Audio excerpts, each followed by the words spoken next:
Welcome back. You're watching The Fix with me, Karima Brown. I'm in conversation with Police Minister Becky Cele. We're talking about the influence and power of organised crime and, of course, their relationship with corrupt police officers following the brutal killing of the anti-gang unit member Charles Kinnear.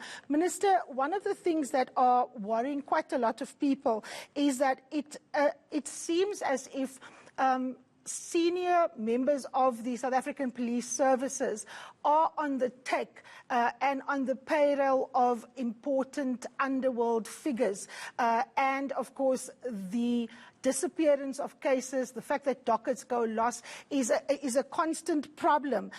You said to me before the break that you might have to sit with the Justice Minister to re-look the fact that IPID had recommended that these members of crime intelligence be investigated, or that they at least give you some idea of why these dockets were closed. Can you just tell me, when do you plan to meet with Justice Minister Lamola, and what exactly are you going to table with him?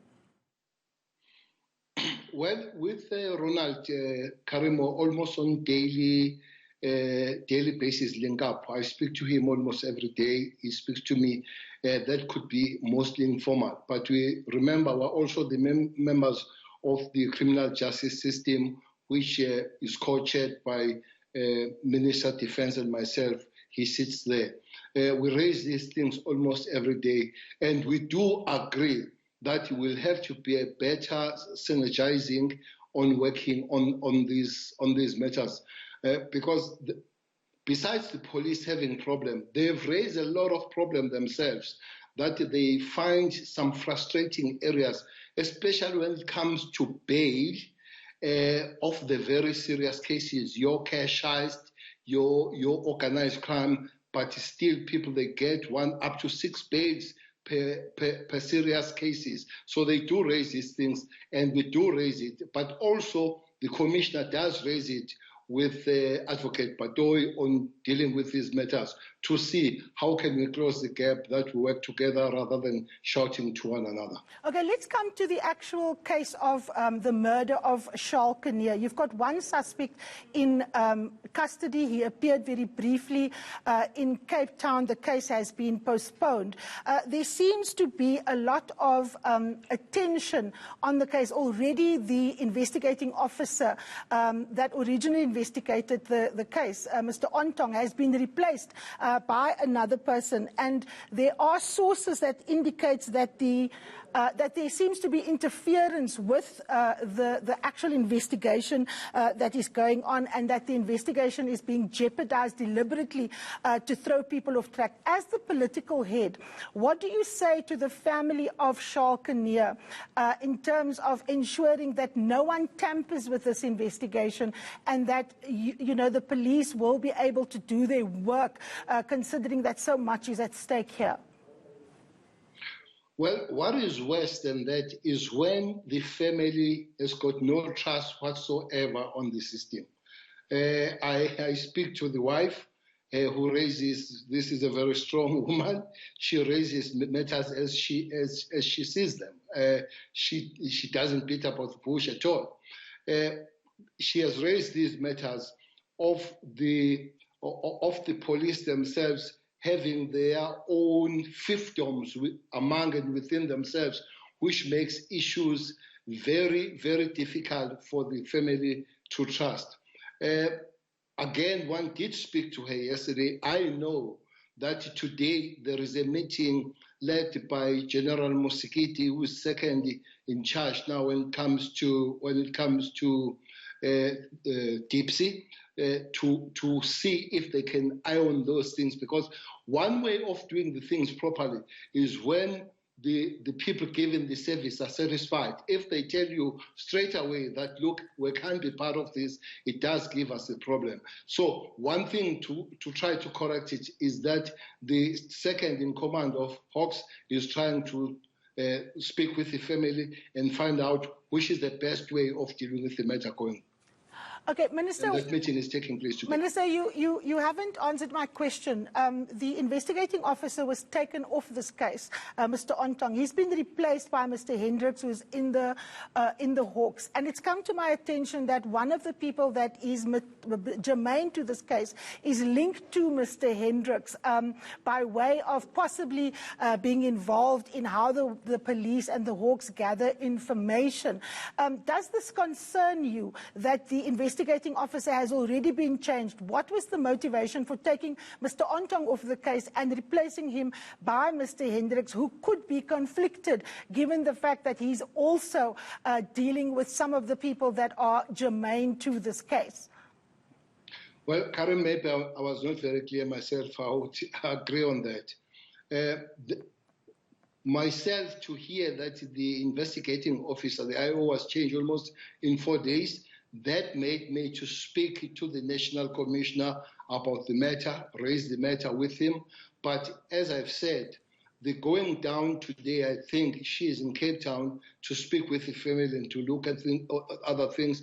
Those are things that will have to be investigated and then get real facts why things will happen that way before we act and before we issue statement. What is our understanding? For now, is our changes that really they upset the family, but some of us, we do get upset when you get these changes, and these changes are not informed until you get exactly why that would happen. The reason why I'm asking this, Minister, is I'm going to go back to Charles Kinnear's affidavit. In this affidavit, which reads like a crime thriller, he speaks about how he investigated the application, the gun applications of certain members of that people who are linked to the underworld. And in here, members of the crime intelligence in the Western Cape tried to access his witnesses. And the reason that they use for this is that they're saying these people are their confidential informants.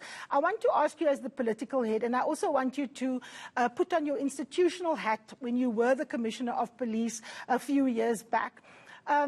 It seems as if from reading this affidavit and from looking at some of the other cases that the criminals have managed to get senior police officers and generals to register them as confidential informants. And that actually acts as a way to protect them from being persecuted and rather prosecuted and from being investigated. Are you concerned about the policy around confidential informants? What if, a big fat cat who is involved in criminal activity is registered as a confidential informant? How does that impact on getting to the bottom of, investigations, particularly if that confidential informant is involved in that crime? Well, Karim, I'm not going to sit here and discuss methodologies of how do we run about registering either the informants, confidential, or whatever form of them. But there are still the rules, even underworld, even the people that work for those structures like in crime intelligence or any other form of intelligence, there are still the rules. You can't just pack those structures with criminals, known criminals, people that will use the same structures to run their own rackets and syndicate around them. So there must be still the rules. So it will be important that whoever works on that world, whoever recruits them, understand that there still have to be some rules to follow. One of the things, of course, that is important is a strategy to deal with organized crime and to deal with the gang units. And as I was researching for this program to prepare myself, Minister, it came to my attention that the anti-gang unit isn't actually properly constituted, it isn't properly resourced, despite the fact that the Commissioner, Kehla Sitole, went before Parliament's Standing Committee to say that it is. Minister, what is the factual position around the anti-gang unit? Does it have proper resources, and is it properly constituted? Because clearly criminal gangs are much more than street gangs. They are very sophisticated, they operate. Why is it that the anti-gang unit is still not properly constituted? Well, all the reason to establish the anti-gang unit, and we held it on the highest esteem. Hence, if you remember very well, Karim, it was launched not even by the minister, but by the president himself. as one of the cutting edge of dealing with the criminality there. This has been coming up now and again, and it has been raised with the leadership of the South African police. And indeed, let me say to you, without elaborating, that is one area that we are looking very close to it. It has been raised time and again that is not what is supposed to be and is supposed to be fixed, and we are working on that, it must be fixed and become what it's supposed to be. Minister, can you tell me practically what steps are you going to take, particularly when it comes to Kehla Sitole, the National Police Commissioner, who went before the Parliamentary Committee and said something completely different, and you are saying here that you admitting that it isn't properly constituted and that it isn't resourced the way it should be. When are you having the conversation with the National Commissioner regarding the resources that needs to be released for the anti-gang unit, constituting it properly? Well, I have had several of those discussions, and I've been assured that that thing is being corrected.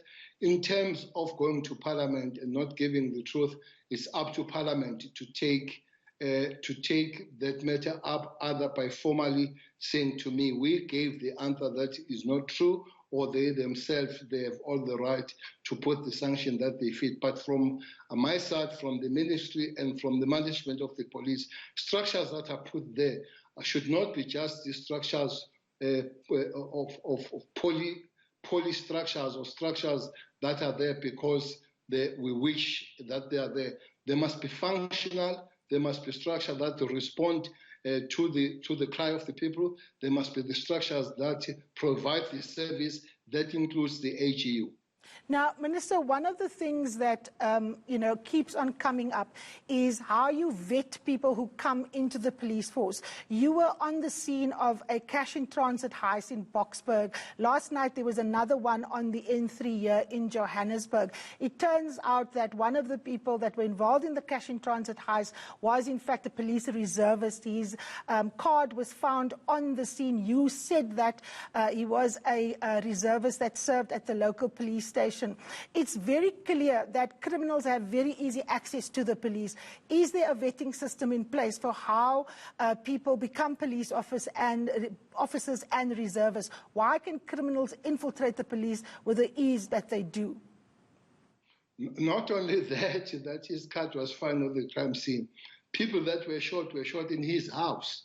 They ran to his house, this guy. And when he was arrested, he's not just a police reservist. He works in one of the police stations as an administrative clerk. So he's in the system himself. So I fully agree with you that the vetting system will have to be the part of going forward, creating this organization. Look, Karim, looking under the lockdown, many members of the South African police were arrested. Most of them were at the junior level, will be constable and sergeant, which means those are the new people in the system. So indeed, I fully agree with you. There is a gap that we're not really working on it to say we take the best of the crop. It looks like everybody at the present moment just comes in. But I've been briefed about the new intake, and I've been assured that that gap has been closed. But, Minister, doesn't that concern you? The fact that criminals can come into the system means that the police management at the top, the people who run human resources, the people who do procurement, those are the people on the take because they are the ones that oversees these people coming in. They're the ones that create the framework. I had the commissioner on here, and he couldn't explain to me why they were doing business with someone, for example, who's at the center of an SIU investigation in Guyana around water. They were giving him a 70 million rand PPE contract.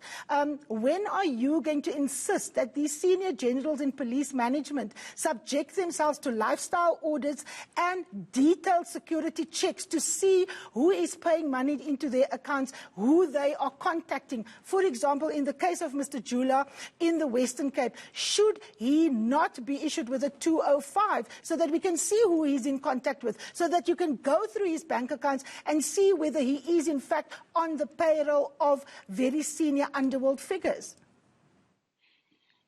But towards the end of your statement, you came with, again, with the combination of the system, Karim, because it's not the police that issue 205. 205 is issued by prosecution and the NPA for the fact that they could not issue that, which means there are people there that they don't want some people to get the 205 on other people. But I agree with you.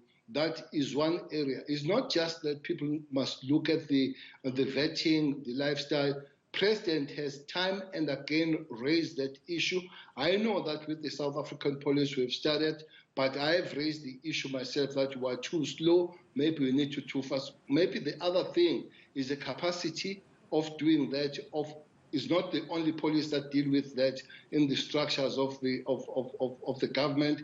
It should be across. I think there will be one or two structures, including the state security. Maybe we need to work on the capacity and again on the cluster to say things that are there to protect the integrity of the government workers, especially starting with the security cluster. Okay, Minister, let me ask you a final question. I mean, it looks as if your firearm registry is a complete mess.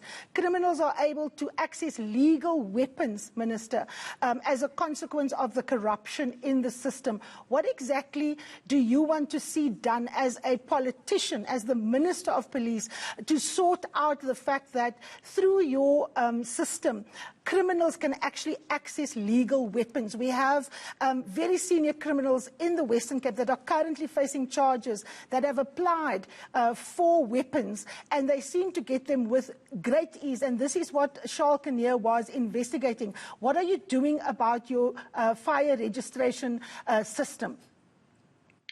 Well, unfortunately, not just in Western Cape, because Charles, his death was more based in those illegal firearms coming from Gauteng to Western Cape.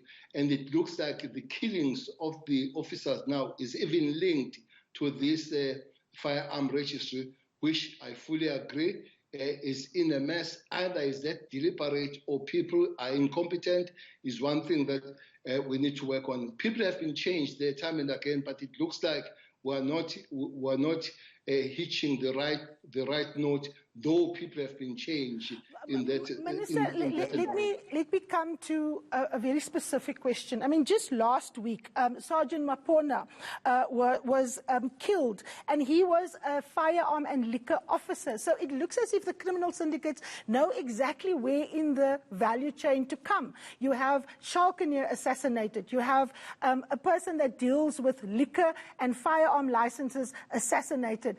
They are taking out those who hamper their ability to access weapons and to, of course, deal in things like liquor licenses and so on. A lot of these people have businesses there. Minister, as the political head, surely you need to hang your head in shame. The system is corrupt from top to bottom. We have junior police officers that are being killed. We have senior anti-gang unit members like Charles Kinnear that is being killed. You can't sit here and say it is a systemic problem. Politically, you have to take responsibility. Well, I would not spend more time hanging my head in shame. I will spend more time trying to fix the situation. The situation is fixed from political head, I agree, but the administration will have to do what they're supposed to do with the consequences if it needs to be. Minister, we've just said now that the National Police Commissioner, Kehla Sitole, went to Parliament, lied about the status of the anti-gang unit. You said that political parties need to sort that out. You are a senior member of the governing party in this country. Surely you can go to the African National Congress and say, initiate an investigation into why Kehla Sitole lied about whether or not the anti-gang unit is properly constituted and resourced. That is a practical thing that you can do as the political head. Karim, I didn't say I won't do that. I said he lied in Parliament. Parliament, that will be portfolio committee. If it comes to me to say here's an issue, I get that report properly and all that will have to be investigated. If the consequences need to come, they will come. But again, it's known that you work on investigation and getting facts on these things, including the portfolio committee that the chair will have to write to me to say, you came here, your administration came here and lied. Here's an evidence. Take action. Okay, Minister, you said that you need to do practical things to get rid of corrupt cops to fix the system. So by when will we actually have an anti-gang or anti-organized crime strategy that police throughout the country can implement so that you can deal with the growing influence and power of these people? I mean, it stretches right to the top. Well, it's unfortunate that we're not going to say what we are doing now, starting with the Western Cape, but agreeing that these tentacles are all over, not just Western Cape, though Western Cape is center.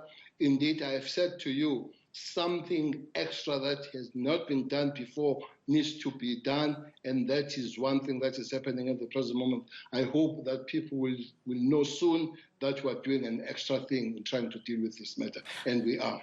Okay, final question, Minister. I've been asked to wrap now. I asked for extra time because this is really important. When I spoke to Kehla Sitole last week, or 2 weeks ago, he said to me he put in a new system to prevent the procurement problem from happening. This is an old problem in the police. Why is it that someone who is the center of a criminal investigation is allowed to do business with the South African police, like in the case of the LTE company? One of the people there, as I said, is involved in an SIU investigation. Why is it that Kehla Sitole can sign off from the procurement officer's side on a tender for PPE with someone who's actually being investigated for criminal activity? I mean, it boggles the mind. Well, the supply chain management in the South African police is one big problem. As you have seen, that quite several people and senior people have been arrested there. At one time, myself, I was taken aback to see the tender, especially of branding the South African cars, moving from 12 million to 191 million. So it's known, it's a standard thing that people can't make the business with the state, especially those people that are part of that system, police doing business with. So that will have to be explained. Why does that person get the business still with the state and is not blocked and is not shipped out of the system? Minister, should you not be demanding the head of your National Police Commissioner? This is happening under his watch. Well, the systems of government is that you get the proper information, you get investigation, and it should be on your table, and then accordingly you act. But one other thing that I will raise with you when it comes to the National Commission of the South African Police is more the issue of the president, yet advised by the minister. I haven't advised the president. Is more of the president that the final actions, after some procedures have been followed, that the president takes an action. Okay, but will you recommend to the president, given that you've said on the show that the commissioner lied to Parliament, that he's not fit to hold that position? As I'm saying that if all the facts on my table are telling me so, that's an advice I'll give to the president. Okay, a very final question, because a lot of people are watching the show. I'm getting a question here where it says, Minister, are you going to recommend that the 6 crime intelligence officials in the Western Cape, that they be suspended because they are actually still in their jobs? Those are the people mentioned in this 59-page affidavit by the late Charles Kinnear. Well, the suspension of all officers is run by the National Commissioner and his management as he is at the present moment. What I will request, what I have not received, is this report, which I know I've had it on the air, but the report has not been received. As soon as it's received, I will give you my copy, Minister, so that you can be appraised of all the facts. That will be fine. And if the report has recommendations, my next question is why recommendations are not implemented. All right, we will leave it there. Minister, I am going to have you back to get an update on where these things are. We have a National Police Commissioner that lied to Parliament. We have 6 members of the Western Cape Crime Intelligence Unit that is named in an affidavit by the late Charles Kinnear who have broken the law. They are still in their position. So there's a lot of questions that still needs to be answered. Still ahead, have local gangs moved into contesting who we should vote for in the Western Cape? Stay tuned.